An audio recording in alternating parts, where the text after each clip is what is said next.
இன்னைக்கு ஒரு மாநாடு அவர்கள் நடத்துகிறார்கள். எங்க மதுரை 6 படை வீடு இப்பொழுது அவர்கள் கையில் இருப்பது மாதிரி கனவு காணுகிறார்கள். பழமுதிர்ச்சோலை இருக்கிற தொகுதி திமுக வென்ற தொகுதி, திருப்புறங்கம்பம் தொகுதி திராவிட முன்னேற்ற கழகம் வென்ற தொகுதி. என் பெருமைக்குரியவர்களை 6 படை வீட்டிலே திருத்தணி, வேலவன் குன்றம் என்கிற திருத்தணி திமுக வென்ற தொகுதி. எல்லாவற்றிற்கு மேலாக ஒன்றை சொல்லுகிறேன், சுவாமிமலை. அந்த சுவாமிமலை தஞ்சையில் இருக்கிறது. அந்த சுவாமிமலையில் வெற்றி பெற்றது யார் என்றால், திராவிட முன்னேற்ற கழகத்தோடு கூட்டணி வைத்திருக்கக்கூடிய மனிதநேய மக்கள் கட்சியினுடைய தலைவர் பேராசிரியர் ஜவஹர்லால். 6 படை வீட்டிலும் நாங்கள் தான் வெற்றி பெற்றிருக்கிறோம். பழனியிலும் நாங்கள் தான் வெற்றி பெற்றிருக்கிறோம். இப்பொழுது இவர்கள் முருகன் பெயரை சொல்லி ஒரு அரசியல் செய்கிறார்கள். ஏன்? அயோத்தி பெயரை, ராமர் பெயரை சொல்லி அரசியல் செய்த அந்த அனுபவத்தில் அவர்கள் தப்பாட்டம் ஆடுகிறார்கள். நாங்கள் சம்பத் எழும்பூரில் பதிவு செய்கிறேன், நீங்கள் ராமன் பெயரை சொல்லி அயோத்தியில் அரசியல் செய்தீர்கள். ஆனால் நடந்து முடிந்த நாடாளுமன்ற தேர்தலில் அயோத்தி உள்ளிட்ட ஃபைசாபாத்தில் பிஜேபி கட்சி வீழ்த்தப்பட்டது. இதுதான் நாளைக்கு முருகன் பெயர் சொல்லி கடை நடத்துகிற உங்களுக்கும் நடக்கும். நீங்கள் யார் முருகனுக்கு உரிமை கொண்டாட? முருகனை வைத்து அரசியல் செய்கிறீர்களே, முருகன் மதத்தின் தலைவனா இனத்தின் தலைவனா? முருகன் இனத்தின் தலைவர். நீங்க கதை விட்டீங்க, சிவபெருமானுக்கும் பார்வதிக்கும் பிறந்தவன் சுப்பிரமணியன், கார்த்திகை பெண்களுக்கு பெற்றெடுத்தவன், அதெல்லாம் கிடையாது. முருகன் குறிஞ்சி நிலத்தில் தான் தமிழர்கள் வாழ்க்கையை தொடங்கினார்கள். குறிஞ்சி என்பது மலையும் மலை சார்ந்த இடம். அந்த மலையும் மலை சார்ந்த இடமும் ரொம்ப எழிலாக இருக்கும். மனிதன் முதல் அங்கதான் பிறந்தான் மலையில. மலை அழகாக இருக்கிறது, பச்சை மலை.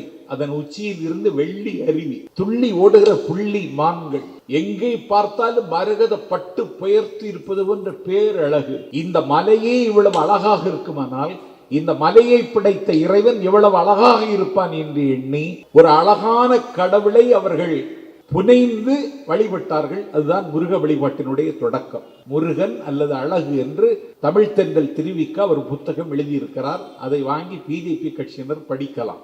நீங்கள் படிக்க மாட்டீர்கள், நீங்கள் நடிக்கலாம் என்று நம்புகிறீர்கள். படிச்சு பாருங்க. 10 பாட்டில் முதல் பாட்டு திருமுருகாற்றுப்படை, நக்கீரர் எழுதியது. படிச்சிருக்கீங்களா? திருவண்ணாமலை கோபுரத்திலிருந்து கீழே குதித்தான் அருணகிரிநாதர். அவரை கரங்களில் ஏந்தினான் முருகன். என்னை பற்றி பாடி என்றான். அப்பொழுது அருணகிரிநாதர் சொன்னார், நான் பாடர் ஏன், படிப்பர் ஏன், பள்ளிக்கூடம் நானர் ஏன், ஏடர் ஏன், எழுத்தர் ஏன், என்ன பாட சொல்றேன், என்ன தெரியும்னு கேட்டால ஓம் என்கிற பிரணவ மந்திரத்தை அவனுடைய நாக்கில் எழுதிய உடனே அருணகிரிநாதர் முத்தை திரு பத்தி திருநகை அத்தைக்கிறை சத்தி சரவண முத்தைக்குரு வித்துக்குருவரன் என ஓதும் முக்கட்பரமர்க்கு சுருதியின் முற்பட்டது கற்பித்திருவரும் 30 மூருக்கு தமரரும் அடிவேண 10 தலை தத்தக்கடையோடு ஒற்றைக்கிரி பற்றை பொருது பட்டப்பகல் வெட்ட தீரி வீரவாக பத்தற்கிறதத்தை கடதிய பச்சை புயல் வெற்றத்தகு பொருள் எச்சி தருவது ஒரு நாளேன்னு பாடுதான். மாநாட்டுக்கு யோகி ஆதித்யநாத் வரான். இதை படிக்க சொல்லு, ஜன்னி வந்து செத்துருவான். பாம்பன் சுவாமிகள் அவர் எழுதின சண்முக கவசம் உனக்கு தெரியுமா? வயிற்றிலே வலி தாங்கிக் கொள்ள முடியவில்லை. பகழி கூத்தருடைய வயிற்று வலியை திருச்செந்தூர் முருகன் தீர்த்தான். திருச்செந்தூர் பிள்ளை தமிழ் எழுதினார். பகழி கூத்தர் உங்களுக்கு தெரியுமா? வாய் பேச முடியாத ஊமையாக இருந்தான் குமர குருவரன். திருச்செந்தூர் முருகனை கும்பிட்டார்கள். என் பெருமைக்குரியவர்களே, அஷ்டபிரபந்தங்கள் தந்தது மட்டுமல்ல, வைத்தீஸ்வரன் கோவிலில் இருக்கிற குமாரசுவாமி முருகனுக்கும் பிள்ளைத்தமிழ், மீனாட்சிக்கும் பிள்ளைத்தமிழ் எழுதினார் குமர குருவரர். உங்களுக்கு தெரியுமா? வேல் நிறுத்தம் அருணகிரிநாதர் எழுதினார் தெரியுமா? கந்த சஷ்டி கவசத்தை படிக்க போகிறீர்கள். பாம்பன் சுவாமிகள் எழுதிய சண்முக கவசத்தை படிப்பீர்களா? இந்த நாடகம் எத்தனை நாளைக்கு?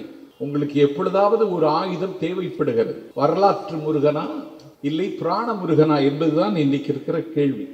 பெரியார் சிலையை களங்கப்படுத்தினார்கள். அப்போது அவர்களுக்கு பேர் பாரத் சேனா. பெரியார் சிலைக்கு செருப்பு மாலை அணிவித்தார்கள். அப்போது அவர்களுக்கு பேர் இந்து முன்னணி. வாக்கு கேட்க வருகிற பொழுது அவர்களுக்கு பேர் பாஜக.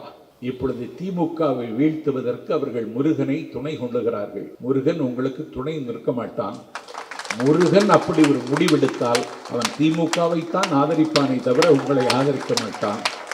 ஏனென்றால் மிக யுத்த காலத்தில் நண்பர் வேலு அவர்களின் ஏற்பாட்டில்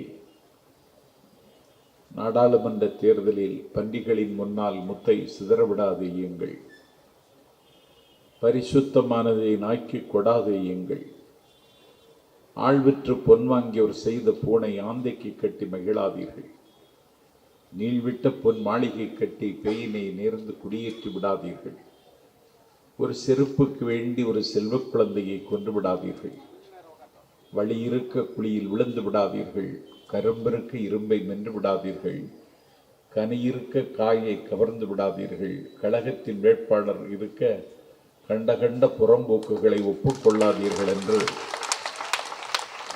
நான் இதே இடத்தில் பிரச்சாரம் செய்துவிட்டு நாம் வெற்றியின் பெற்றதற்கு பிறகு தலைவர் கலைஞரின் பிறந்த நாள் விழாவில் கலந்து கொள்ள 2 அமைச்சர்களுக்கு மத்தியில் நான் உரையாற்றுவதற்கு உங்கள் முன்னால் நிற்கிறேன். தலைவர் கலைஞர் என்பது பெயர் அல்ல, அது 3/4 நூற்றாண்டு கால தலைப்புச் செய்தி. கலைஞர் என்பது பெயர் அல்ல, அது சந்தன தமிழின் சிந்தனை ஊற்று. கலைஞர் என்பது பெயர் அல்ல, கடலை கண்டு பலர் கலங்கி ஓடிய காலத்தில் கடலில் களம் செலுத்திய கரிகாலன் வாரிஸ். கலைஞர் என்பது பெயர் அல்ல, முரசொலித்து படை நடத்தி எதிரிகளை மோதி தாக்கிய மூவேந்தர்களின் வழித்தோன்றல். கலைஞர் என்பது பெயர் அல்ல, சந்தன தமிழின் சிந்தனை ஊற்று. கலைஞர் என்பது பெயர் அல்ல, அச்சம் நீங்கிய தமிழினத்தின் ஆணிவேர். கலைஞர் என்பது பெயர் அல்ல, அது உலவிய சரித்திரம். கலைஞர் என்பது பெயர் அல்ல, அது உறங்காத தம்பி காற்று.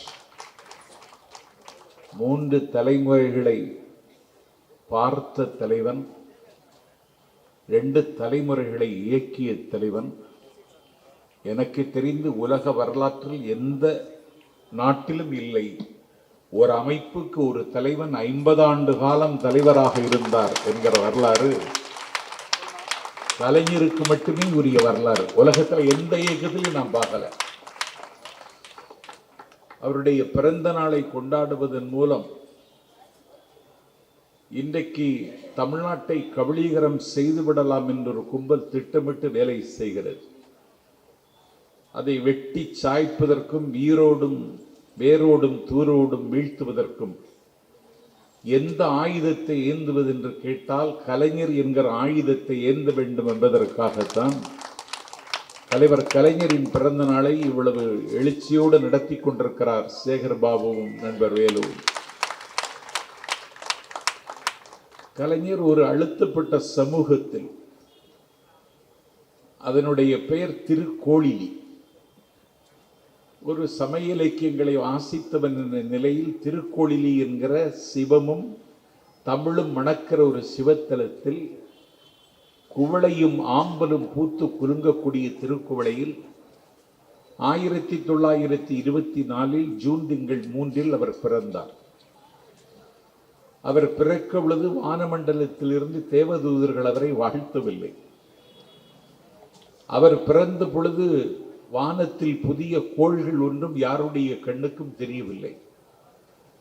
காலத்தாலும் காயத்தாலும் சபிக்கப்பட்ட ஒரு அழுத்தமான காயம்பட்ட குடும்பத்தில் பிறந்த தலைவர் கலைஞர். அவருடைய தந்தை கொஞ்சம் இசை பயிற்சி பெற்றவர். மகனையும் இசை பயிற்சியில் ஆளாக்கி அழகு பார்க்க வேண்டும் என்ற கனவோடு தான் அவரை வளர்த்தார். 5ஆம் வகுப்பு படிப்பதற்கு திருவாரூரில் கமலாலயம் 5ஆம் வகுப்பு படிப்பதற்கு திருவாரூரில் இருக்கிற பள்ளியில், அந்த பள்ளியினுடைய தலைமை ஆசிரியருடைய பேர் கஸ்தூரி ஐயங்கார். அவரிடத்திலே போய் முத்துவேலர், என் மகனுக்கு உங்கள் பள்ளியில் படிப்பதற்கு ஒரு இடம் தாருங்கள் என்று கேட்ட பொழுது கஸ்தூரி ஐயங்கார் தர முடியாது என்று சொல்லிவிட்டார். கஸ்தூரி ஐயங்கார் இடம் தர முடியாது என்று சொன்ன உடனே, நீ இந்த பள்ளியில் படிப்பதற்கு எனக்கு இடம் தராவிட்டால் கமலாலயம் குளத்தில் வீழ்ந்து நான் என் உயிரை முடித்துக் கொள்வேன் என்று கஸ்தூரி ஐயங்காரிடத்திலே சொல்லுகிறார். கஸ்தூரி ஐயங்காருக்கு காலும் கையிலும் நடுக்கம் ஏற்பட்டு இடம் கொடுத்து விட்டார். இதுதான் நாங்கள் கொண்டாடுகிற கமலாலயம். தியாகநாயரில் இருப்பது கமலாலயம் அல்ல, அது ஒரு அடிமைகளின் சவக்குழி. அந்த கமலாலயத்திலே நான் குதித்து தற்கொலை செய்து கொள்வேன் என்று பள்ளியில் கல்விக்கு சென்று 8ஆம் வகுப்பு படிக்கிற பொழுது தமிழ்நாடு அரசு பாடத்திட்டத்தில் பாவேந்தர் அவர்களுடைய அழகின் சிரிப்பு என்று சொல்லக்கூடிய பாடப்பகுதியை நீக்கிவிட்டார்கள்.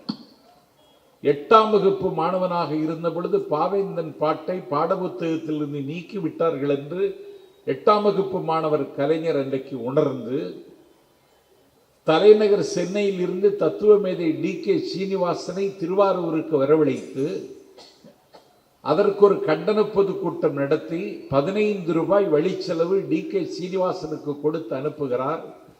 அடுத்த நாள் அந்த அரசு பாடத்திட்டத்தில் மீண்டும் பாவேந்தன் பாட்டு சேர்க்கப்பட்டதென்றால் 8ஆம் வகுப்பு மாணவர் கருணாநிதி செய்த காரியம் இந்த காரியம். அவர் பாண்டிச்சேரியில் தந்தை பெரியார் முகாமிட்டிருக்கிறார்.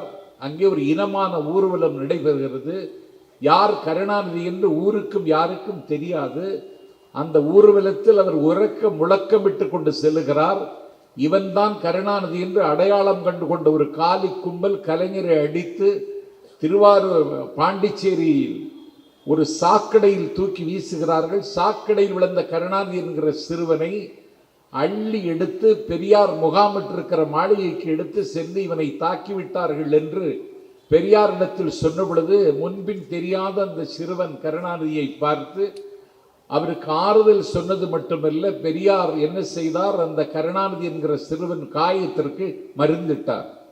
மருந்து இடுகிற பொழுதே பெரியார் சொன்னார், உன்னுடைய காயத்திற்கு நான் இன்றைக்கு மருந்து இடுகிறேன், நாளை தமிழ் சமுதாயத்திற்கு காயம் வந்தால் நீதான் மருந்திட வேண்டும் என்று பெரியாரால் சிறிய வயதில் இந்த நாட்டில் ஆட்கொண்டவர் கலைஞர். 1965 பாலோடு நேர்தமிழும் பைந்தமிழ் மாக்களும் ஆலோடு வேறென்றறிந்திருந்தும் ஆளவந்தார் மேலோடு பேசி விடுவரேல் இவ்வாட்சி சாலோடு நீரென்று கூவிடுவாய் கருங்குயிலே இளைஞர் துடிக்கின்றார் தமிழின் நிலை எண்ணி கிளைஞரடைகின்ற கேடுவரார். இங்கு விளையாட வேண்டாமை ஆளவந்தார் வாழ்வின் களை நீக்குக கூவாய் கருங்குயிலே என்று இந்தி ஆதிக்கத்தை எதிர்த்து இந்தியாவினுடைய இராணுவத்தை எதிர்கொள்ளக்கூடிய வலிமையோடு அன்றைக்கு மாணவர்கள் களத்திலே நின்ற பொழுது மாணவர்கள் இப்படி போராடுகிறார்கள் என்றால் இந்த போராட்டத்தை பின்னால் இருந்து இயக்குகிறவர் கருணாநிதி என்று சொல்லி காங்கிரஸ் ஆட்சியில் கலைஞர் கைது செய்யப்பட்டு பாளை தனிமை சிறைச்சாலையில் அடைக்கப்பட்டார்.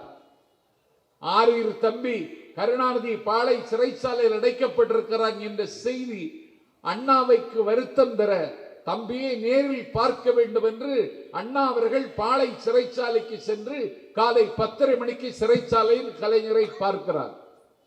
இரவு 10:30 மணி தாமிரபரணி ஆற்றங்கரையோரம் ஆடி பெருக்கெடுத்து ஓடி வரும் வெள்ளமென கூடியிருந்த மிக பிரம்மாண்டமான பொதுக்கூட்டத்தில் அண்ணா பேசினார். காலை 10 மணிக்கு பாளை சிறைச்சாலையில் என் தம்பி கருணாநிதியை பார்த்தேன். அவன் என்னை பார்த்த உடனே நான் நலமா, என் மனைவி தயாளு நலமா, என் மகன் ஸ்டாலின் நலமா, அழகிரி நலமா, செல்வி நலமா என்று கேட்பான் என்று நினைத்தேன். என் தம்பி என்னை பார்த்தவுடனே அண்ணா வீட்டில் அண்ணி நலமா, பரிமளம் நலமா, இளங்கோவன் நலமா, கௌதமன் நலமா என்று கேட்பான் என்று நினைத்தேன்.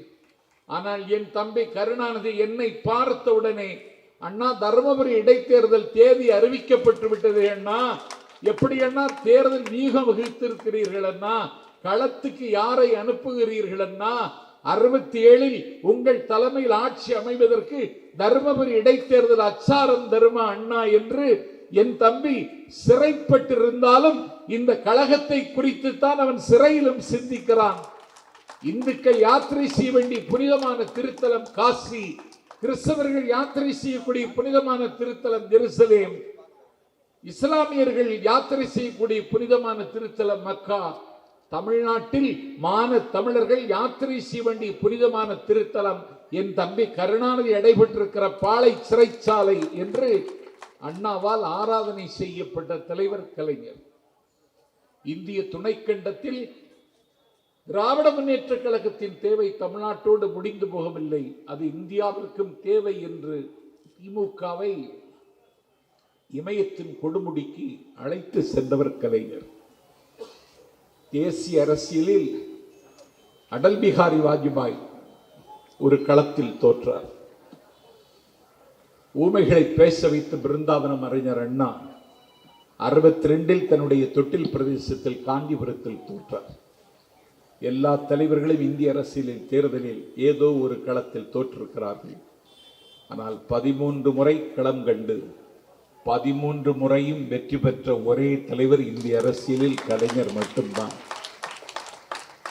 1957 கலைஞர் குளித்தலையில் வென்றார். அண்ணா காஞ்சிபுரத்தில் வென்றார். 15 இடங்கள் வென்று சட்டமன்றத்திற்கு திமுக செல்லுகிறது. காங்கிரஸ் கட்சி திட்டமிட்டது அடுத்த தேர்தலில் இந்த 15 தொகுதியிலும் திமுகவை தோற்கடிக்க வேண்டும் என்று. நிலத்து மிங்கலங்கள், பண்ணை பிரபுக்கள், ஆலை அரசர்கள், ஆட்சி அதிகாரத்தினுடைய பிரதிநிதிகள் எல்லாம் 15 தொகுதிகளிலும் திமுகவை தோற்கடிக்க திட்டமிட்டு பெரும் செலவழித்து திமுகவை வீழ்த்த திட்டமிட்டார்கள். 62 அந்த 15 தொகுதிகளில் 14 தொகுதியில் திமுக தோற்றது. கலைஞர் மட்டும்தான் வெற்றி பெற்றார் என்பது வரலாறு. கலைஞரை மாதிரி பிரசன்ஸ் ஆஃப் மைண்ட் உள்ள தலைவர் கிடையாது. சட்டமன்றத்தில் கலைஞர் இருக்கிறார், அண்ணா இருக்கிறார், வாலிப பெரியார் ஆசை தம்பி இருக்கிறார். வாலிப பெரியார் ஆசை தம்பி சிறுநீர் பெய்ய வேண்டும் என்கிற உந்துதல் வருகிறது. பேரவைத் தலைவர்களை பார்த்து ஒற்றை விரலை காட்டி நான் சிறுநீர் பெய்ய போக வேண்டும் என்று அனுமதி கேட்கிறார். உடனே ஒரு காங்கிரஸ் கட்சி உறுப்பினர் ஆசை தம்பியை காயப்படுத்த வேண்டும் என்று எண்ணி சிறுநீர் பெய்ய வேண்டும் என்றால் சத்தமில்லாமல் போய்விட வேண்டியது தானே, இதற்குமா பேரவைத் தலைவர் அனுமதி வாங்க வேண்டும் என்று சொன்னதும் சபை கொல்லென்று சிரித்து ஏவிபி ஆசை தம்பிக்கு கொஞ்சம் தலை குனிவு ஏற்பட்டு விட்டது. உடனே கலைஞர் எழுந்து, பேரவைத் தலைவர் அவர்களே, மாண்புமிகு உறுப்பினர் ஏவிபி ஆசை தம்பி ஒன்றுக்கு போக வேண்டும் என்றால் காங்கிரஸ் கட்சி உறுப்பினர் ஏன் வாயை திறக்கிறார் என்று கேட்டார்.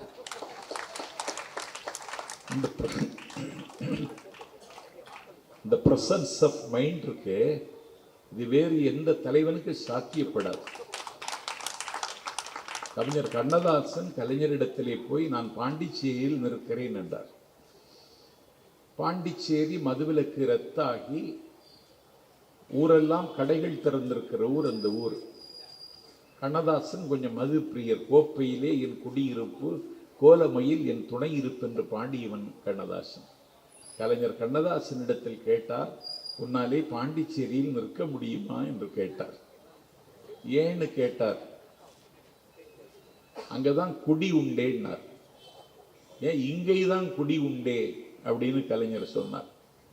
இங்கதான் மதுவிலக்கு அமலில் இருக்கிறது, இங்கே எங்கே இருக்கிறது குடின்னு கண்ணதாசன் திருப்பி கேட்டால கலைஞர் சொன்னார், காரைக்குடி, கண்ணங்குடி, குன்றக்குடி, குமாரக்குடி, மணக்குடி, மாங்குடி, லால்குடி, ஆய்க்குடி, சொரக்குடி, பூதக்குடி, எனக்கு புகழ் இருந்த கள்ளக்குடி போதுமா குடி என்றேன் என்று கலைஞர் அவர்கள் கண்ணதாசன் என்கிற ஒரு கம்பீரமான விருத்தப்பாவுக்கு உயிர் தந்த கவிஞன் அவனையே இந்த நாட்டில் கலைஞர் திகைக்க வைத்தார். எனக்கு தெரிந்த அந்த காலம் மீண்டு வருமா என்று தெரியவில்லை. மீண்டு வர வேண்டும் என்பதற்கு ஏதோ ஒரு வகையிலே நாஞ்சில் சம்பத் பேசுகிறேன். 1,00,000 பேர் கலைஞருடைய கவியரங்கத்தில் திரண்டார்கள். ஒரே ஒரு செய்தியை நான் அழுத்தமாக சொல்லுகிறேன். ஒரு அழுத்தப்பட்ட குடும்பத்தில் பிறந்தவர், அண்ணாவின் அறிவியகத்தில் தன்னை உழைப்பதற்கு ஒப்படைத்துக் கொண்டவர். அண்ணாவுடைய அணிவகுப்பில் இருந்த தம்பி நாவலர் நெடுஞ்செழியன் WMA பட்டதாரி, அண்ணாமலை பல்கலைக்கழக பட்டதாரி. அவருடைய தம்பி செழியன் அண்ணாமலை பல்கலைக்கழகத்தின் பட்டதாரி. கடலூர் பகுதியில் இந்த அறிவியக்கத்திற்கு அரண் அமைத்து தந்த கடலூர் இளம்பழுதி அண்ணாமலை பல்கலைக்கழகத்தின் பட்டதாரி. பெரும் பேச்சாளர் என்று பேசப்பட்ட கணியர் குடும்பத்து பிள்ளை KA மதியழகன் அண்ணாமலை பல்கலைக்கழகத்தினுடைய பட்டதாரி. தமிழ்நாட்டினுடைய first BE graduate ST Somasundaram திமுகவினுடைய மாணவர் அமைப்புக்கு இராணுவ வலிமை பெற்று தந்தவர் அண்ணாமலை பல்கலைக்கழகத்தின் பட்டதாரி. அண்ணாவினுடைய அணிவகுப்பில் இருந்த தம்பிமார்கள் எல்லாம் பட்டதாரிகளாக இருந்தார்கள், பல்கலைக்கழகம் சென்றார்கள். ஆனால் பட்டதாரியாகவும் கலைஞர் இல்லை, பல்கலைக்கழகமும் செல்லவில்லை. இப்படிப்பட்ட அறிவார்ந்த தம்பிகள் அண்ணாவினுடைய அணிவகுப்பில் இருந்த பொழுது அந்த தம்பிகளுக்கெல்லாம் தலைமை தாங்குகிற இடத்தில் கலைஞர் என்கிற தலைவர் உயர்ந்தார், உழைப்பால் உயர்ந்தார். ஒப்புக்கொண்ட லட்சியத்திற்காக தன்னை அர்ப்பணித்துக் கொண்டார். தந்தை பெரியார் அவர்கள் வேலூர் சிஎம்சி மருத்துவமனையில் காலமாகிறார். அவருடைய உடற்கூட்டிலிருந்து உயிர் பறவை பறந்து செல்லுகிறது. கலைஞர் நிற்கிறார், ஆசிரியர் வீரமணி அழுது கொண்டு நிற்கிறார், நாவலர் அழுகிறார், மணியம்மை இயங்குகிறார். பெரியார் நம்மை விட்டு பிரிந்து விட்டார். பெரியாருக்கு எதிர் திசையில் என்ற கண்ணதாசன் சொன்னான், சரித்திரம் மறைந்த செய்தி, தலைவனின் மரண செய்தி, விரித்தது ஒரு புத்தகத்தின் வீழ்ச்சியை கூறும் செய்தி, நரித்தனம் கலங்க செய்த நாயகன் மரண செய்தி, மரித்தது பெரியார் அல்ல மாபெரும் தமிழர் வாழ்க்கை என்று கண்ணதாசனை கதறுகிறார். நாவலர் அழுகிறார், ஆற்றாமையால் புலம்புகிறார். அழுது கொண்டிருக்கிற நாவலரை தோளை தட்டி, நீங்கள் சென்னைக்கு செல்லுங்கள், சீஃப் செக்ரட்டரியை போய் சொல்லுங்கள், பெரியாருக்கு அரசு மரியாதையோடு உடலடக்கம் நடக்கும் என்று சொல்லுங்கள். உடனடியாக நாவலர் வேலூரிலிருந்து சென்னைக்கு புறப்படுகிறார். அவர் தலைமை செயலாளரை பார்த்தார். அரசு மரியாதையோடு உடலடக்கம் முதலமைச்சர் சொல்ல சொன்னார். சீஃப் செக்ரட்டரி அவர் சொன்னார், பெரியாரோடுக்கு அரசாங்க மரியாதை உடலடக்கம் செய்வதில் ஒரு பேராபத்து இருக்கிறது. என்ன என்று கேட்டார் நாவலர். ஒன்றும் இல்லை, எந்த அரசு பதவியும் வகிக்காதவர் பெரியார். ஒருவருக்கு அரசு மரியாதையோடு ஒருவருக்கு உடலடக்கம் செய்ய வேண்டும் என்றால் அவர் ஏதாவது ஒரு அரசு பதவியை அலங்கரித்திருக்க வேண்டும். பெரியார் ஒரே நேரத்தில் 8 பதவியை தூக்கி எறிந்தவர். கேவலகத்து கேவலங்களை தெருவில் போட்டு விதித்தவர். ஏகாதிபத்தியத்தினுடைய கன்னத்தில் அறைந்தவர். அந்த பெரியார் அவருக்கு அரசு பதவி அலங்கரிக்கவில்லை. அதனால் அவருக்கு அரசு மரியாதை உடலடக்கம் செய்ய வாய்ப்பில்லை. நீங்கள் சட்டத்தின் பேரால் விசுவாச பிரமாணம் எடுத்துக்கொண்டு அமைச்சராகி இருக்கிறீர்கள். இந்த ஆட்சி பெரியாருக்கு காணிக்கை என்றார் அண்ணா. பெரியார் மறைந்த நேரத்தில் இந்த ஆட்சி இழக்கப் போகிறீர்களா என்று தலைமை செயலாளர் கேட்டார். அவர் ரொம்ப படித்தவர், ஒரு சீஃப் செக்ரட்டரி. நாவலர் பெரிய படிப்பாளி, பட்டம் பெற்றவர், தமிழ்நாட்டினுடைய நம்பர் 1 ஆரைட்டர் நாவலர். 2 பேரும் படித்தவங்க. கலைஞருக்கு நாவலர் ட்ரங்கால் போட்டு சொன்னார், அரசு மரியாதை உடலடக்கம் செய்ய வாய்ப்பில்லை, ஆட்சிக்கே ஆபத்துன்னு தலைமை செயலாளர் சொல்லுகிறார், நான் என்ன செய்ய வேண்டும் கேட்டார். நான் சொல்லுகிறேன், அரசு மரியாதையோடு தான் உடலடக்கம் நடக்க வேண்டும், விளைவுகள் எதுவாக இருந்தாலும் எதிர்கொள்ள நாம் தயார் என்று சொல்லி கலைஞர் சென்னைக்கு வருகிறார். துப்பாக்கி குண்டுகள் துந்தி முழங்க பெரியாருக்கு உடலடக்கம் நடைபெறுகிறது. உடலடக்கம் நடைபெற்று முடிந்த அடுத்த 5வது நிமிடத்தில் இந்தியா பாகிஸ்தான் யுத்தத்தை 10 நாளில் சந்தித்த இந்திரா, 102 அணிசார நாடுகளுக்கு தலைமை வகித்த இந்திரா, நேருவினுடைய பண்டித நேருவின் மகள் இந்திரா, உலகத்தினுடைய அயன் லேடி என்று பேசப்பட்ட இந்திரா, முதலமைச்சர் கலைஞருக்கு தொடர்பு கொண்டு பெரியார் மறைந்த செய்தி அறிந்து கண்ணீரில் உறைந்தேன், நன்றி என்றார் கலைஞர். அடுத்து இந்திரா சொன்னார், அதைவிட அதிர்ச்சியான செய்தி, எந்த அரசு பதவி வகிக்காத பெரியாருக்கு நீங்கள் எல்லாம் தெரிந்து நீங்களே அரசு மரியாதை உடலடக்கம் செய்யலாமா? நீங்கள் ஆட்சியில் நீடிப்பதில் கொஞ்சம் சிக்கல் இருக்கிறது, சிக்கலை எப்படி அவிழ்ப்பதென்று எனக்கு தெரியவில்லை என்று இந்திரா சொன்ன பொழுது கலைஞர் கேட்டார், அரசு பதவி வகித்தால்தான் அரசு மரியாதை உடலடக்கம் செய்ய வேண்டும் என்றால் காந்தி எந்த அரசு பதவி அலங்கரித்தார், அவருக்கு நீங்கள் அரசு மரியாதை உடலடக்கம் செய்தீர்கள் என்று திருப்பி கேட்டார். இந்திரா அதிர்ச்சியில் உறைந்து போனார். இந்திரா சொன்னார், அது விதிவிலக்கு, அவர் தேசத்தின் பிதா, அதை நீங்கள் கணக்கில் எடுத்துக்கொள்ளக்கூடாது என்று சொன்ன பொழுது, காந்தி தேசத்தின் பிதா என்றால் எங்கள் பெரியார் மனித குலத்திற்கே பிதா, அது சரி என்றால் இதுவும் சரி என்றார் கலைஞர். இவர்தான் கலைஞர். இன்றைக்கும் அவர் எங்களை இயக்குகிறார். இன்றைக்கும் உடல் இயக்குகிற நல்லுயிராக இருக்கிறார். இன்றைக்கு சனாதன சனியன்கள் நம்மை மீண்டும் வைதிக பள்ளத்தாக்கில் தள்ளுவதற்கு எத்தனிக்கிறார்கள். அதற்கு இப்பொழுது அவர்கள் முருகனை துணைக்கு அழைக்கிறார்கள். ஏற்கனவே முத்தமிழ் மாகாநாடு நடத்தினார் எங்கள் அமைச்சர் சேகர்பாபு. நான் என்னுடைய உயரத்தை மறந்து ஒரு நாள் அவரிடத்தில் கேட்டேன், 3 நாள் முத்தமிழ் மாகாநாடு நடத்தப் போகிறீர்கள், எனக்கு ஒரு நாள் வாய்ப்பு தர முடியுமான்னு கேட்டேன். மௌனமே பதிலாக இருந்தது. ஒரு நாள் இல்லைன்னா ஒரு பட்டிமன்றத்தை என்கிட்ட தாருங்க அந்த மாநாட்டில், இல்லைன்னா ஒரு பிரைம் டைமில் ஒரு தலைப்பில் பேச எனக்கு வாய்ப்பு தாருங்கள் என்று கேட்டார். எந்த மேடையாக இருந்தாலும் அதிலே முத்திரை பதிக்க வேண்டும் என்கிற பசியும் தாகமும் தான் என்னை இயக்கி கொண்டிருக்கிறது. சேகர் பாபு எனக்கு தரவில்லை, அதில் எனக்கு வருத்தம் ஒன்றும் இல்லை. ஏன் தரவில்லை என்று இப்போது தான் தெரிகிறது. என்னவென்றால், எந்தவித அரசியல் சாய்வும் இல்லாமல் அந்த மாநாட்டை நடத்த வேண்டும் என்பதில் அமைச்சர் அவர்கள் குறியாக இருந்தார். வழிமறைக்கிறவன் சம்பத்தாக இருந்தாலும் இடமில்லை என்று துணிச்சலாக முடிவெடுத்தார். இன்னைக்கு ஒரு மாநாடு அவர்கள் நடத்துகிறார்கள். எங்க மதுரை 6 படை வீடு இப்பொழுது அவர்கள் கையில் இருப்பது மாதிரி கனவு காணுகிறார்கள்.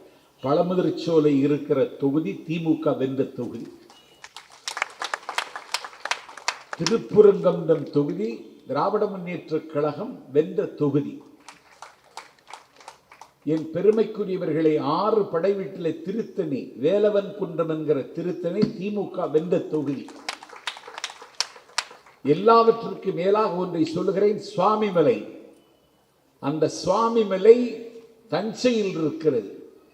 அந்த சுவாமிமலையில் வெற்றி பெற்றது யார் என்றால், திராவிட முன்னேற்ற கழகத்தோடு கூட்டணி வைத்திருக்கக்கூடிய மனிதநேய மக்கள் கட்சியினுடைய தலைவர் பேராசிரியர் ஜவஹர்லா. 6 படை வீட்டிலும் நாங்கள் தான் வெற்றி பெற்றிருக்கிறோம். பழனியிலும் நாங்கள் தான் வெற்றி பெற்றிருக்கிறோம். இப்பொழுது இவர்கள் முருகன் பெயரை சொல்லி ஒரு அரசியல் செய்கிறார்கள். ஏன்? அயோத்தி பெயரை, ராமர் பெயரை சொல்லி அரசியல் செய்த அந்த அனுபவத்தில் அவர்கள் தப்பாட்டம் ஆடுகிறார்கள். நான்கில் சம்பத் எழும்பூரில் பதிவு செய்கிறேன். நீங்கள் ராமன் பெயரை சொல்லி அயோத்தியில் அரசியல் செய்தீர்கள். ஆனால் நடந்து முடிந்த நாடாளுமன்ற தேர்தலில் அயோத்தி உள்ளிட்ட ஃபைசாபாத்தில் பிஜேபி கட்சி வீழ்த்தப்பட்டது. இதுதான் நாளைக்கு முருகன் பெயர் சொல்லி கடை நடத்துகிற உங்களுக்கும் நடக்கும். நீங்கள் யார் முருகனுக்கு உரிமை கொண்டாட? நான்கில் சம்பத் கேட்கிறேன். ஊடகங்கள் வந்திருக்கின்றன. முருகன் வைத்து அரசியல் செய்கிறீர்களே, முருகன் மதத்தின் தலைவனா இனத்தின் தலைவனா? முருகன் இனத்தின் தலைவன். நீங்க கதை விட்டீங்க. சிவபெருமானுக்கும் பார்வதிக்கும் பிறந்தவன், சுப்பிரமணியன், கார்த்திகேயன், கார்த்திகை பெண்களுக்கு பெற்றெடுத்தவன், அதெல்லாம் கிடையாது. முருகன் குறிஞ்சி நிலத்தில் தான் தமிழர்கள் வாழ்க்கையை தொடங்கினார்கள். குறிஞ்சி என்பது மலையும் மலை சார்ந்த இடம். அந்த மலையும் மலை சார்ந்த இடமும் ரொம்ப எழிலாக இருக்கும். மனிதன் முதல் அங்கதான் பிறந்தான், மலையில. மலை அழகாக இருக்கிறது, பச்சை மலை. அதன் உச்சியில் இருந்து வெள்ளி அருவி, துள்ளி ஓடுகிற புள்ளி மான்கள், எங்கே பார்த்தாலும் மரகத பட்டு பெயர்த்து இருப்பது போன்ற பேரழகு. இந்த மலையே இவ்வளவு அழகாக இருக்குமானால் இந்த மலையை படைத்த இறைவன் எவ்வளவு அழகாக இருப்பான் என்று எண்ணி ஒரு அழகான கடவுளை அவர்கள் புனைந்து வழிபட்டார்கள். அதுதான் முருக வழிபாட்டினுடைய தொடக்கம். முருகன் அல்லது அழகு என்று தமிழ்த்தென்றல் திருவிக்க அவர் புத்தகம் எழுதியிருக்கிறார். அதை வாங்கி பிஜேபி கட்சியினர் படிக்கலாம். நீங்கள் படிக்க மாட்டீர்கள், நீங்கள் நடிக்கலாம் என்று நம்புகிறீர்கள். படிச்சு பாருங்க. 10 பாட்டில் முதல் பாட்டு திருமுருகாற்றுப்படை, நக்கீரர் எழுதியது. படிச்சிருக்கீங்களா? திருவண்ணாமலை கோபுரத்திலிருந்து கீழே குதித்தான் அருணகிரிநாதர். அவரை கரங்களில் ஏந்தினான் முருகன். என்னை பற்றி பாடி என்றான். அப்பொழுது அருணகிரிநாதர் சொன்னார், நான் பாடர் ஏன், படிப்பர் ஏன், பள்ளிக்கூடம் நானர் ஏன், ஏடர் ஏன், எழுத்தர் ஏன், என்ன பாட சொல்றேன், என்ன தெரியும்னு கேட்டால ஓம் என்கிற பிரணவ மந்திரத்தை அவனுடைய நாக்கில் எழுதிய உடனே அருணகிரிநாதர் முத்தை திரு பத்தி திருநகை அத்தைக்கிறை சத்தி சரவணம் முத்தைக்குரு வித்துக்குருவரன் என ஓதும் முக்கட்பரமர்க்கு சுருதியின் முற்பட்டது கற்பித்திருவரும் 30 மூருக்கு தமரர் மடிவேண 10 தலை தத்தக்கடையோடு ஒற்றைக்கிரி பற்றை பொருது பட்டப்பகல் வெட்ட தீரில் இரவாக பத்தற்கிறதத்தை கடவிய பச்சை புயல் வெச்சத்தகு பொருள் எச்சி தருவது ஒரு நாளேன்னு பாடுதான். மாநாட்டுக்கு யோகி ஆதித்யநாத் வரான். இதை படிக்க சொல்லு, ஜன்னி வந்து செத்துருவான். பாம்பன் சுவாமிகள் அவர் எழுதின சண்முக கவசம் உனக்கு தெரியுமா? வயிற்றிலே வலி தாங்கிக் கொள்ள முடியவில்லை. பகழிக்கூத்தருடைய வயிற்று வலியை திருச்செந்தூர் முருகன் தீர்த்தான். திருச்செந்தூர் பிள்ளைத்தமிழ் எழுதினார். பகழிக்கூத்தர் உங்களுக்கு தெரியுமா? வாய் பேச முடியாத ஊமையாக இருந்தான் குமரகுருபரன். திருச்செந்தூர் முருகனை கும்பிட்டார்கள். என் பெருமைக்குரியவர்களே, அஷ்டபிரபந்தங்கள் தந்தது மட்டுமல்ல, வைத்தீஸ்வரன் கோவிலில் இருக்கிற குமாரசுவாமி முருகனுக்கும் பிள்ளைத்தமிழ், மீனாட்சிக்கும் பிள்ளைத்தமிழ் எழுதினார் குமரகுருபரன். உங்களுக்கு தெரியுமா? வேல் நிறுத்தம் அருணகிரிநாதர் எழுதினார் தெரியுமா? கந்த சஷ்டி கவசத்தை படிக்க போகிறீர்கள். பாம்பன் சுவாமிகள் எழுதிய சண்முக கவசத்தை படிப்பீர்களா? இந்த நாடகம் எத்தனை நாளைக்கு?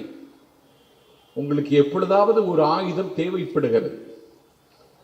வரலாற்று முருகனா இல்லை பிராண முருகனா என்பதுதான் இன்னைக்கு இருக்கிற கேள்வி.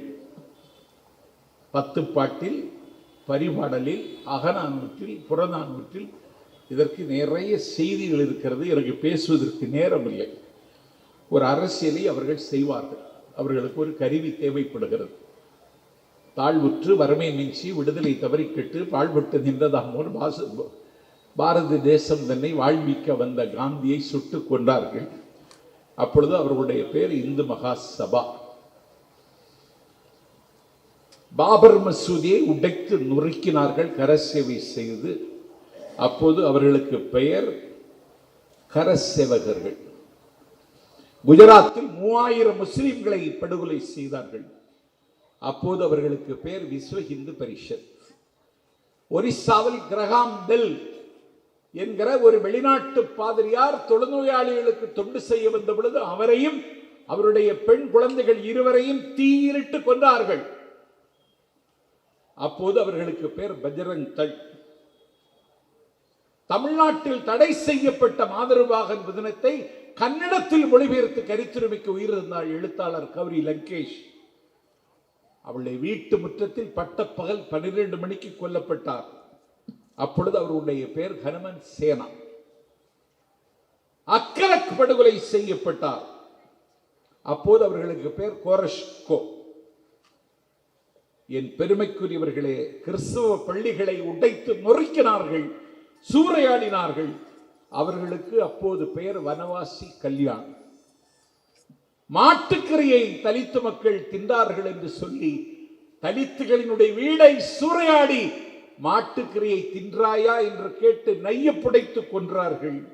அப்பொழுது அவர்களுக்கு பெயர் ஹிந்து ஜாக்கரன் மஞ்ச். கேரளாவில் கம்யூனிஸ்டுகள் வேட்டையாடப்பட்டார்கள். அப்பொழுது அவர்களுக்கு பெயர் ராஷ்டிரிய பஜ்ரங் தள். பெரியார் சிலையின் மீது காவி பூசினார்கள். பெரியார் சிலையை களங்கப்படுத்தினார்கள். அப்போது அவர்களுக்கு பெயர் பாரத் சேனா. பெரியார் சிலைக்கு செருப்பு மாலை அணிவித்தார்கள். அப்போது அவர்களுக்கு பெயர் இந்து முன்னணி. வாக்கு கேட்க வருகிற பொழுது அவர்களுக்கு பெயர் பாஜக. இப்பொழுது திமுகவை வீழ்த்துவதற்கு அவர்கள் முருகனை துணை கொள்ளுகிறார்கள். முருகன் உங்களுக்கு துணை நிற்க மாட்டான். முருகன் அப்படி ஒரு முடிவெடுத்தால் அவன் திமுகவைத்தான் ஆதரிப்பானை தவிர உங்களை ஆதரிக்க மாட்டான். ஏனென்றால் அன்றைக்கு சிவபெருமானிடத்தில் நாரதர் ஒரு கனி கொண்டு வந்து கொடுத்தார். யாருக்கு கொடுப்பது என்று சிவபெருமானுக்கே கணபதிக்கு கொடுப்பதா முருகனுக்கு கொடுப்பதா என்ற ஒரு தயக்கம். எதற்கும் ஆதிபராசக்தியிடம் கேட்டுவிடலாம் என்று பராசக்தி அன்னையிடத்திலே சிவன் கேட்டான், கணபதிக்கு கொடுக்கவா முருகனுக்கு கொடுக்கவா என்று. அப்பொழுது அம்பாள் சொன்னாள், உலகத்தை யார் சுற்றி வருகிறானோ அவனுக்கு முதலில் கொடுங்கள் என்று அம்பாள் சொன்னாள். உலகத்தை சுற்றி வந்தால் கனி கிடைக்கும் என்று எங்கள் முருகன் அன்றைக்கு மயில் மீது ஏறி உலகமெல்லாம் சுற்றினான். ஆனால் கணபதி உலகத்தையே சுற்றவில்லை, தந்தை தாயை சுற்றிவிட்டு கனி கேட்டான். அப்பொழுது சிவபெருமான் சொன்னான், தந்தை தாயை சுற்றினாலும் உலகத்தை சுற்றியதற்கு சமம் என்று. இடம் விட்டு நகராத கணபதி அந்த கனியை வாங்கி கொண்டான். முருகனுக்கு அது கிடைக்கவில்லை. முருகன் சொன்னான், நான் நியூயார்க்கில் 4 நாள் இருந்தேன், கணபதி வரவே இல்லை.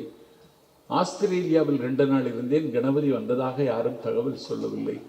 உழைக்காமலே இருந்த அவனுக்கு எப்படி கொடுத்தீர்கள் என்று கேட்ட பொழுது, தந்தை தாயை சுற்றினாலும் உலகை சுற்றியதற்கு சமம் என்று இருக்கிறது, அதனால கொடுத்தோம் என்று சிவபெருமான் சொன்ன பொழுது, உங்கள் தயவில் இனிமேல் நான் வாழ முடியாது, உங்களை விட்டு விலகுகிறேன், குன்றிருக்கும் இடமெல்லாம் இந்த குமரன் இருப்பான், என்னை நேசிக்கிறவர்கள் குன்றிருக்கும் இடம் நோக்கி வாருங்கள் என்று அழைத்தான். முதலில் பெற்றோரை மறுதலித்து அன்றைக்கிருந்த அரசியல் சட்டத்தை எதிர்த்து தனிநாடு கேட்டவன் முருகன். அந்த முருகன் அன்றைக்கு அவன் திமுகவின் செயற்குழு உறுப்பினராக இருந்தான். அந்த முருகனை வைத்து நீங்கள் அரசியல் செய்கிறீர்கள். அந்த முருகன் எங்களைத்தான் காப்பாற்றுவதை தவிர இந்த காலி பயிர்களை முருகன் நம்ப மாட்டான் என்பதை மட்டும் பதிவு செய்து தம்பிக்கு பள்ளிக்கல்வித்துறை அமைச்சருக்கு இடம் பெற்று விருப்பமில்லாமல் விடைபெறுகிறேன். நன்றி, வணக்கம்.